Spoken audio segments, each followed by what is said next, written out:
माफ़ी चाहती हूँ, बीच में वीडियो आज मैं एयरप्लेन मोड पर डालना भूल गई तो कॉल आ गई थी। तो हम स्टार्ट करते हैं। औज़ुबिल्लाहि मिनश शैतानिर रजीम।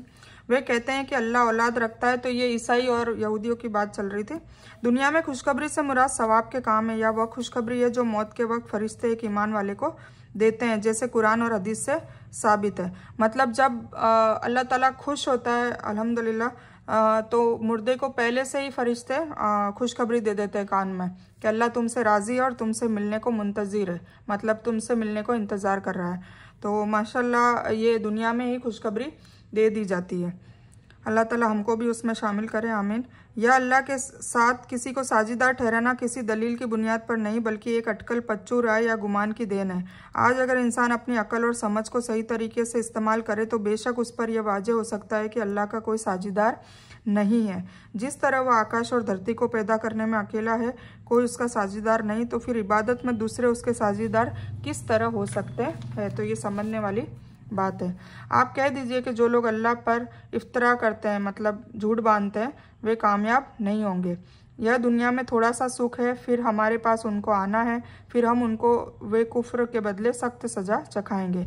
और आप उनको नूह की खबर पढ़कर सुनाइए, जबकि उन्होंने अपनी कौम से कहा कि ऐ मेरी कौम के लोगों, अगर तुमको मेरा रहना और अल्लाह के हुक्मों की शिक्षा देना भारी लगता है तो मेरा तो अल्लाह ही पर भरोसा है। तुम अपनी योजना अपने साथियों के साथ मजबूत कर लो, फिर तुम्हारी योजना तुम्हारे लिए घुटन का सबब न होनी चाहिए।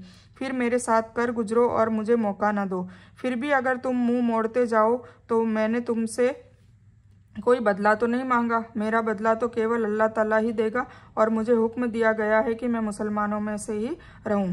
हजरत नूह के इस कौल से भी मालूम हुआ कि सभी नबियों का दिन इस्लाम ही रहा है, अगरचे दीनी नियम अलग अलग और शरीयतें उनकी अलग अलग रही थी। जैसे कि आयत सूरह अल-माइदा 48 में वाज़ेह है, लेकिन दीन सभी का इस्लाम था, ये लिखा हुआ है। ठीक है, देखिए सूरह अल-बकर, सूरह यूसुफ, सूरह नमल, यूनुस, अल-आराफ, सूरह अल-नमल, सूरह अल-माइदा, सूरह अल-अनाम, इन सब के आयतों में यही लिखा हुआ है। तो वे लोग उनको झुठलाते रहे, फिर हमने उनको और जो उनके साथ नाव में सवार थे उनको नजात अता की और उनको वारिस बनाया, और जिन्होंने हमारी आयतों को झुठलाया था उनको डुबो दिया। तो देखना चाहिए क्या नतीजा हुआ उन लोगों का जो डराए जा चुके हैं। नूह अलैहिस्सलाम की जो कौम थी, जो मतलब कश्ती में थे, उनसे फिर दोबारा दुनिया फैली, मतलब उनसे कश्ती के अलावा जितने भी लोग थे उन सबको गर्क कर दिया गया था, समुंदर में डुबो दिया गया था। और आदम अलैहिस्सलाम से लेकर नूह अलैहिस्सलाम के बीच में जो फासला था उसमें कभी किसी ने शिर्क नहीं किया था। शिर्क नूह अलैहिस्सलाम की कौम से शुरू हुआ था।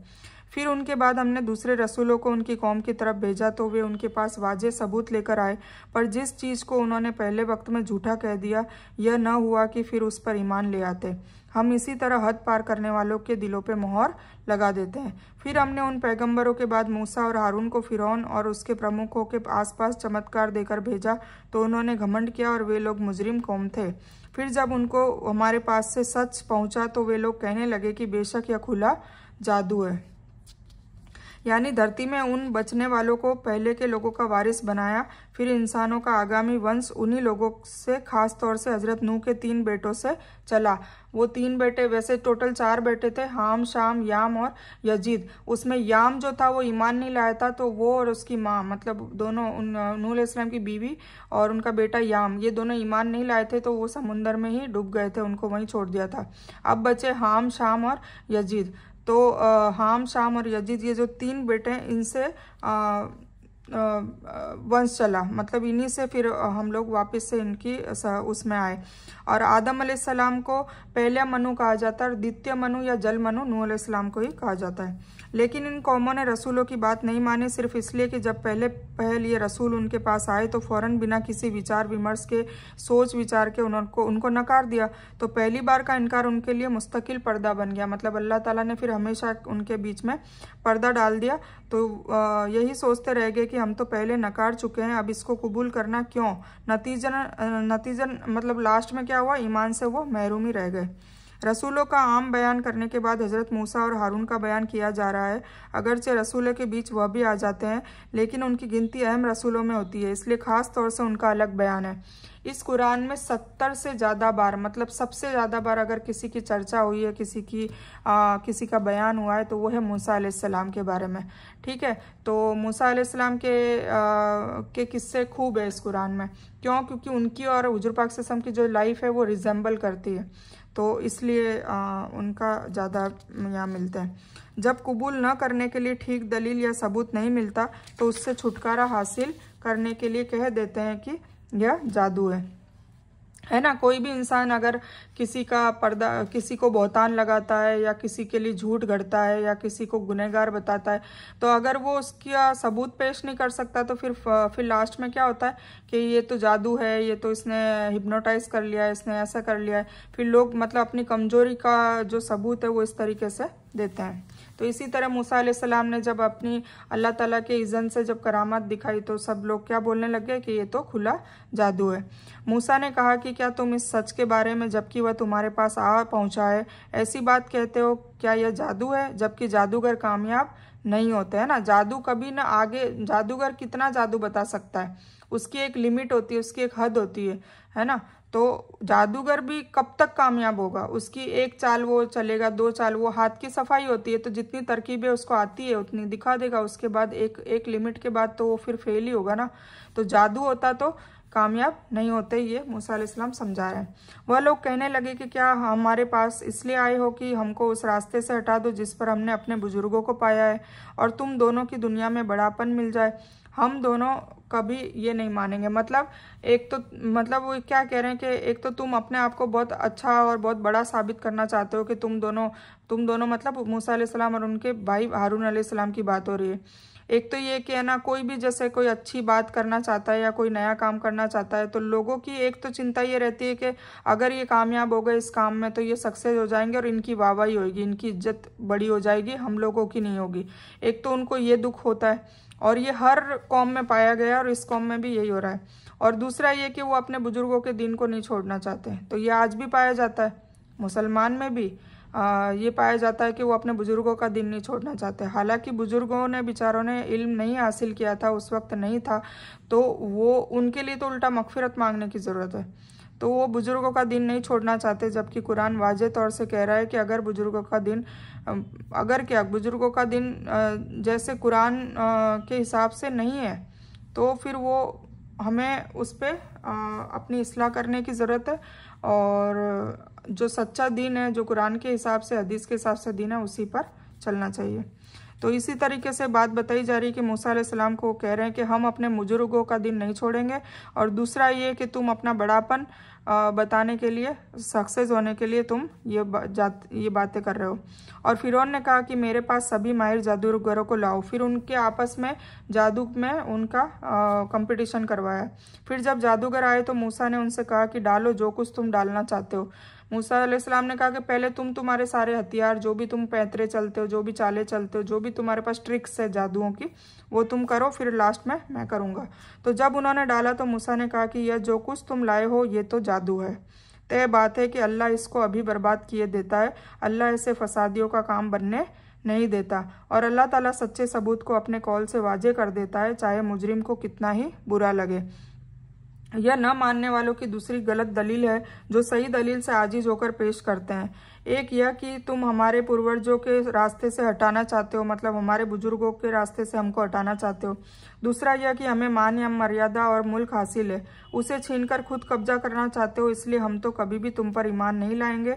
यानी पूर्वजों की पैरवी और दुनियावी राज और मान मर्यादा ने उन्हें ईमान लाने से रोके रखा। उसके बाद आगे वही किस्सा है कि फिरौन ने माहिर जादूगरों को बुलाया और हजरत मूसा और जादूगरों का मुकाबला हुआ। जिस तरह सूरह आराफ में गुजरा और सूरह ताहा में भी इसकी कुछ तफसील आगे आएगी। ठीक है। फिर मूसा अलैहिस्सलाम पर उनकी कौम वालों में से केवल कुछ ही ईमान लाए, वह भी फिरौन और अपने सरदारों से डरते डरते कि कहीं उनको दुख न पहुंचा दे। और हकीकत में फिरौन उस देश में ऊंचा था, और यह भी बात थी कि वह हद से बाहर हो गया था। और मूसा ने कहा, मेरी कौम के लोगों, अगर तुम अल्लाह पर ईमान रखते हो तो उसी पर भरोसा करो, अगर तुम मुसलमान हो। तो उन्होंने कहा कि हमने अल्लाह ही पर भरोसा किया, ए हमारे रब, हमको इन जालिम कौम के लिए फितना न बना और हमको अपनी रहमत से इन काफिर लोगों से निजात अता कर। और हमने मूसा और उनके भाई की तरफ वही भेजी कि तुम दोनों अपने इन लोगों के लिए मिस्र में घर कायम रखो और तुम सब उन्हीं घरों को नमाज पढ़ने की जगह मुकर्रर कर लो और पाबंदी के साथ नमाज पढ़ो और आप ईमान वालों को खुशखबरी दे दें। कुरान करीम की यह तफसीर भी इस बात को बताती है कि ईमान लाने वाले थोड़े से लोग फ़िरौन की कौम में से थे, क्योंकि उन्हीं को फ़िरौन और उसके दरबारियों और सरदारों से तकलीफ पहुँचाए जाने का डर था। इसराइल की औलाद वैसे फ़िरौन की गुलामी और अधीनता का अपमान एक लंबे वक्त से सहन कर रहे थे, लेकिन मूसा अलैहिस्सलाम पर ईमान लाने से उसका कोई संबंध नहीं था, न उन्हें इसके सबब से ज़्यादा तकलीफ का डर था। अल्लाह पर भरोसा करने के साथ साथ उन्होंने अल्लाह के दरबार में दुआएं भी की और अवश्य ईमान वालों के लिए यह एक बहुत बड़ा हथियार भी और सहारा भी है। क्या चीज़? दुआ। दुआ मोमिन का हथियार है। और मूसा ने दुआ की, ए मेरे रब, तूने फ़िरौन और उसके सरदारों को जीनत और हर तरह के धन दुनियावी ज़िंदगी में अता किए हैं। ए हमारे रब, इसलिए अता किए हैं कि तेरे रास्ते से भटकाएं। ए हमारे रब, उनके मालों को बर्बाद कर दे और उनके दिलों को सख्त कर दे ताकि यह ईमान न लाने पाए, यहाँ तक कि दुखदाई अजाबों को देख ले। ये मूसा अलैहिस्सलाम ने अपने फ़िरौन की जो कौम थी उनके लिए दुआ की थी। अल्लाह ताला ने कहा कि तुम दोनों की दुआ कबूल कर ली गई है, तुम सीधे रास्ते पर रहो और उन लोगों के रास्ते पर न चलना जो नादान है। और हमने इसराइल की औलाद को समुंदर से पार कर दिया और उनके पीछे पीछे फ़िरौन अपनी सेना के साथ जुल्म और ज्यादती के मकसद से चला था, यहाँ तक कि जब डूबने लगा तो कहने लगा, मैं ईमान लाता हूँ। बिल्कुल नीचे डूबने लगा, मरने की पोजीशन में था, तब उसने कहा कि मैं ईमान लाता हूँ कि जिस पर इसराइल की औलाद ईमान लाई है कोई उसके सिवा इबादत के लायक नहीं और मैं मुसलमानों में से हूँ। तो फिर अल्लाह ताला ने क्या जवाब दिया? अब ईमान लाता है और पहले नाफरमानी करता रहा, फसादियों में शामिल रहा, तो आज हम तेरी लाश को छोड़ देंगे ताकि तू उन लोगों के लिए निशान इबरत हो जाए जो तेरे बाद आएंगे, है ना, हम लोग। और बेशक ज़्यादातर लोग हमारी निशानियों से गाफिल है। अल्लाह ताला ने हर कौम के कुछ ना कुछ निशानात, हर कौम नहीं, सॉरी मैं गलत कह रही हूँ, मतलब कुछ कौमों के, क्योंकि कौमें तो कितनी हैं अल्लाह वल्लाहु आलम, अल्लाह जानते हैं, पर कुछ कौमों के तो जिसमें तस्कीरें हैं कुरान पाक में, तो उन कौमों के कुछ ना कुछ निशानियाँ छोड़ रखी है ताकि लोग आज भी उसको देखकर इबरत हासिल करें और डरे कि नहीं वाकई अल्लाह ने जो कहा था वो सच है। ठीक है, तो फिर भी अल्लाह ताला कह रहा है कि इतनी निशानियों को देखने के बाद भी लोग गाफिल है। मतलब वहाँ पर आज जैसे फ़िरौन की लाश का तो सबको पता है, चलो मैं बताती हूँ, म्यूज़ियम में रखी भी है और उसको चूहे खाते हैं, रोज़ाना चूहे छोड़ते हैं और फिर हटाते हैं, गोश्त आ जाता है, तो ये तो क़यामत तक उसका रहेगा और वो म्यूज़ियम में डाला हुआ है। तो कौन सा धर्म नहीं देखता उसको, सभी जाकर देख कर आते हैं, पर फिर भी ईमान नहीं लाते। जबकि कुरान में तस्करा है, फ़िरौन की बात बता दी, सारी डिटेल है, पढ़ते भी हैं लोग, फिर देख के भी आते हैं, फिर भी, और कुछ अल्हम्दुलिल्लाह बनते भी हैं, कुछ लोग देख के आते हैं तो बनते भी हैं और मुसलमान बनते हैं, ईमान लाते हैं, पर ज़्यादातर नहीं लाते। तो ये अल्लाह ने पहले लिख दिया कि बेशक ज़्यादातर लोग हमारी निशानियों से गाफिल है। और कुछ लोगों को निशानियाँ पता भी नहीं है, क्योंकि पढ़ी होगी तो पता होगी ना, कुरान में पढ़ी है तो हम फिर देख देख के आते हैं ना। जैसे समूद की कौम है, उनके भी खंडरात पड़े हैं, फिर जो लंबे लंबे खंडरात पड़े हैं वो आद की कौम के हैं, फिर डेड सी जो है वो लूत अलैहिस्सलाम की कौम का है। तो ये सारी चीज़ें देखनी चाहिए और आजकल तो यूट्यूब का ज़माना है, हम घर बैठे देख सकते हैं। ठीक है, तो अल्लाह के हुक्म पर जब मूसा अलैहिस्सलाम ने देखा कि फ़िरौन और उसकी कौम पर वाज व नसीहत का भी कोई असर नहीं हुआ और इस तरह के मौजिज़े देखकर भी उनके अंदर कोई बदलाव नहीं आया, तो फिर उनको बद्दुआ दी, जिसे अल्लाह ताला ने बयान किया है।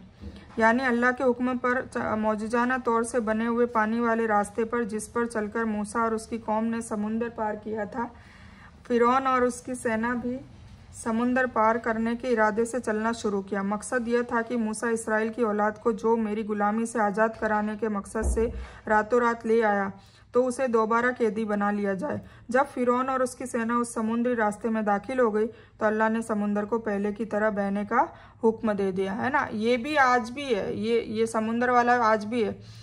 चलो मैं इंशाल्लाह आप लोगों को वीडियो भेजूंगी, क्योंकि हर कोई सर्च नहीं कर सकता, तो मैं आपको कुछ जैसे फ़िरौन की लाश वाला और समूद की कौम वाला और ये सारी मैं वीडियो आपको इंशाल्लाह मैं देखो आपको भेजती हूँ, तो आपको आइडिया आएगा कि ये चीज़ें अभी तक है। ठीक है, ये मौजूज़े अभी तक है। ठीक है, तो मैं आपको इंशाल्लाह भेजती हूँ। तो फिर वो रास्ता बन गया और जैसे ही इसराइल की औलाद और मूसा अलैहिस्सलाम सब निकल गए तो फिर उस वापस समुंदर बन गया। समुंदर में कौन टिक सकता है, नदी और तालाब होता तो फिर भी तैर के निकल सकते थे, है ना। फिर उसके ऊपर लहरें पे लहरें, लहरें पे लहरें, तो फिर बड़े से बड़ा कोई तैराक भी होता है वो भी थक जाता है, फिर वो डूब जाता है। तो इस तरीके से अल्लाह ताला ने उनको डुबो के गर्क कर दिया। तो आज हम फिर फिरौन की लाश का बता ही दिया कि निशान इबरत अल्लाह ताला ने कहा। और तो इस तरीके से समुंदर में तो लाश डूब जाती है ना, तो समुंदर से किनारे पे बाहर फेंक दिया और वो फिर वो लाश आज दिन तक वहाँ पर म्यूज़ियम में है। ठीक है, तो हम आज अभी यहीं तक लेंगे, फिर 93 से इंशाल्लाह मस्जिद आगे बढ़ेंगे, क्योंकि चलो हम ले लेते हैं क्योंकि छोटी सी है अब तो नहीं, हम आगे लेंगे क्योंकि मैं आपको है ना इसका खुलासा भी इंशाल्लाह, सूरह यूनुस का खुलासा और ये सारी जो कम से कम 25 आयतें और है मस्जिद, तो वो हम इंशाल्लाह नेक्स्ट वीडियो में लेंगे। तो मैं इस बयान को यही मुकम्मल करती हूँ। इस बयान में कुछ भी दीन की अच्छी और हक बात आई है वो सिर्फ और सिर्फ अल्लाह की तरफ से है, और बुरी या गलत बात जो गलती से या जज्बात में आकर मेरे मुंह से कुछ भी गलत वर्ड या कोई बात निकल गई है तो मेरी तरफ से है, और इस गलती के लिए मैं अल्लाह अज़्ज़-व-जल से और आप सभी लोगों से माफ़ी की तलबगार हूँ। मैं कोई आलिमा नहीं हूँ, मैं सिर्फ तालिब इल्म हूँ, और मेरी कोशिश से आप सभी को सही नफ़े बख्श इल्म पहुँचे और मैं आप लोगों की हिदायत और हिकमत में सदका जारिया बनूँ, बस मेरी यही तमन्ना है। आमीन सुम्मा आमीन या रब्बल आलमीन।